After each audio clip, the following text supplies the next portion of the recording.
Atendendo ao chamado do Papa Francisco de que os cristãos devem, por obrigação, se envolver na política para contribuir com o bem comum, o Ministério Fé e Política da Renovação Carismática Católica da Arquidiocese de Cuiabá trouxe o bispo da ilha de Marajó, no Pará, Dom Luiz Ascona, e o padre Paulo Ricardo, da paróquia Cristo Rei de Várzea Grande, para refletirem sobre a participação do católico no meio político.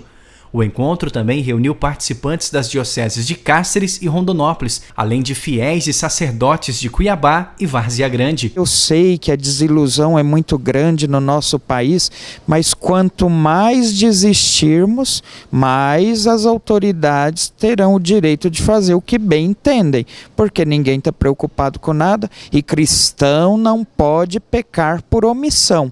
Omissão também é pecado. De acordo com o padre Paulo Ricardo, o envolvimento do católico na política é sinal maduro de conversão. O católico é chamado ao amor, a amar Deus, muito concretamente.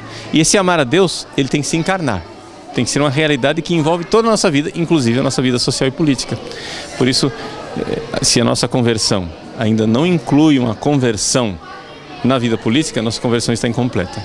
O bispo espanhol Dom Ascona está no Brasil desde a década de 80. Pelas várias denúncias sobre a situação da exploração sexual de crianças, tráfico humano e a falta de políticas públicas na região do Marajó, ele é constantemente ameaçado de morte. Durante o encontro, Dom Ascona afirmou que a corrupção política nacional é reflexo dos pecados individuais de nossos representantes. O pecado estrutural não existiria se não tivesse pecados pessoais. Como ele é fonte de outros muitos pecados, porque pecado estrutural determina, pois, comportamentos da humanidade, é que a humanidade deve estar acordada, deve estar desperta para estar vigiando, como diz a Escritura, vigiai e orai, para não cair na tentação da autossuficiência, da autonomia humana. A atuação do Ministério Fé e Política em Mato Grosso ainda é tímida. Mesmo assim, a Igreja tem a missão de evangelizar todos os meios, sejam públicos ou privados, e por isso a fé e a política não podem ficar separadas. É possível, sim, construir uma consciência cívica, política, juntamente com as pessoas que participam dos grupos de oração. Nas eleições municipais de 2012, em Mato Grosso, alguns católicos comprometidos com o Evangelho colocaram seus nomes à disposição. Um exemplo é o acadêmico de psicologia de Rondonópolis, Leirson Fernando.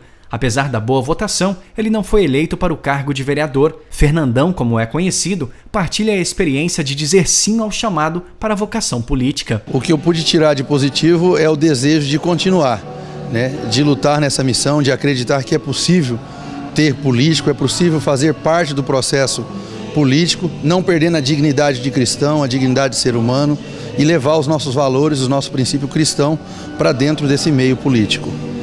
Agora, a experiência negativa, que para mim foi negativa, é ver pessoas que estão participando com a gente dentro da igreja, na própria caminhada, e a partir do momento que o Fernandão se tornou candidato, começaram as pedições.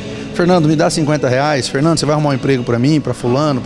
Então, nesse momento, eu entristeci muito, porque eu fiquei imaginando as pessoas que se elegem, e é tanto a petição, que quando eles estão lá no poder, eles pensam, eu preciso desviar para me reeleger, porque a cobrança, a petição é muito grande. Então a corrupção começa a partir da própria população. Os católicos são chamados a participar de forma ativa e efetiva na construção de um novo mundo. Para isso, é necessário envolver-se na política, por amor ao próximo, conforme a vocação dada por Deus. Alguns sendo políticos, outros apoiando aqueles irmãos que se dispõem a ir nesse caminho. Agora, nós católicos precisamos nos organizar mais, não é?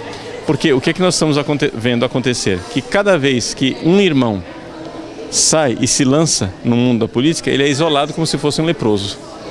Isso não está certo. Ou seja, nós não podemos lançar cristãos na política e depois abandoná-los lavando as mãos.